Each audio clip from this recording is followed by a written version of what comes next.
Ny alarobia fa 5 ny volana martsa 2024 lasa teo dia tonga teto amin'ny seranam-piaramanidina teto Antsirabe renivohitra ireo fitaovana sy fanafody avy amin'ny fitondram-panjakana ampiasaina mandritra ny vanim-potoana edina amin'ny valanaretina Covid-19 eto amin'ny fahadry Vakinankaratra.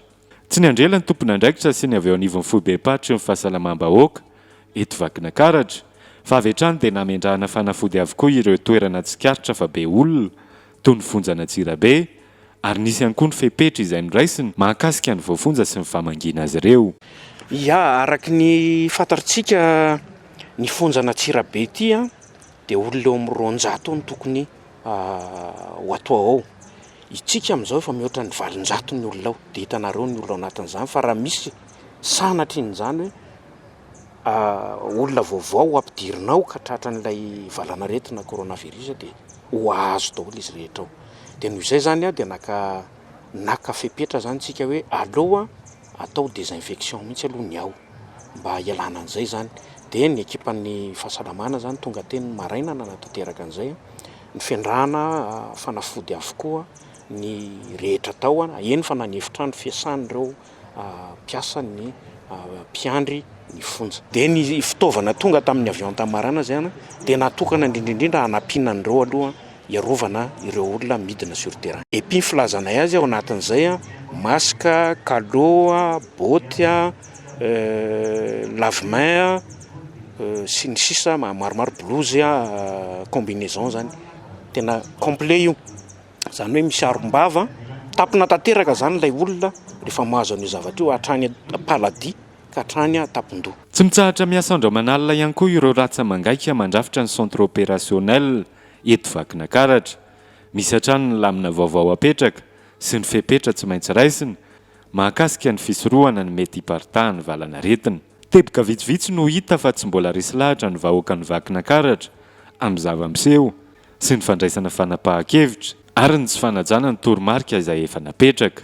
Araka izany dia nisy ny fepetra tsy maintsy niraisiny mahakasika ny fiara fitateram-bahoaka izay mampitohy ny fahadry Vakinankaratra. Fanapahan-kevitra niraisina zany eo amin'ilay fitaterana dia ny zotra nasional aloha dia mijanona daholo, tsisy mahazo mivoaka eto amin'ny tsika Vakinankaratra. Dia torak'izay koa ny régional najanona daholo. Ny suburbaine manodidina ny renivohitra zany mbola mandeha fa kosa ajaina zany le toromarika amin'ilay fahasalamana hoe mamelanelana 2 metatra, manao cache-bouche na cache-nez le olona dia izay no mila apetraka ho anazy sy ny urbaine. Dia ny suburbaine moa zany dia natao hoe raha 505 izy zany dia olona ray ihany ny ao aloha miaraka amin'ny chauffeur dia ray ao ampovoany dia ray any aoriana, izay ny tena izy. Dia raha minicar izy dia olona 2 par banquette amin'izay mba melanelana tsara zany dia eo amin'ny devant moa zany anankiray. Tsy voaja ny lamina izay efa napetraka hoy ny tompon'andraikitra ka voatery tsy maintsy mandray fepetra entitra. Ny fepetra raisina manoloana an'izay tonga dia forera aloha le automobile dia ny permis chauffeur moa zany sotomina aty aloha zany mandrapa dia le forera io mandrapivahany le toe-java misy amin'izao fotoana zany. Raha 5 andro zany dia afaka 5 andro izy vao avoaka tao. Rehefa tsy izay dia averina any amin'ny toerana anelany le automobile izay mbola miditra eto. Forera zany zao anankiroa zao ny tratra ao. Ny zavatra mahagaga nefa fa tsy taxi brosse indray le tratra forera fa tômôbila tsotra. Satria ny tômôbila tsotra efa natao tsy misy mahazo mivoaka izy fa natao hoe olona 2 ihany. Ny zava-misy nefa ireo tômôbila kely ireo mihitsy le ataontsika hoe voiture particulière ireo no mitondra olona mangalatra mitondra olona. Azonareo hoentiny 5 alina ny olona iray makany Antananarivo dia mandingana eny amin'ny barazy eny izy rehefa mandalo barazy izy dia mody olona 2 ao anaty tômôbila. Afaka amin'ny barazy le olona efa alefa nitongotra any ananany dia andrasany any aloha any.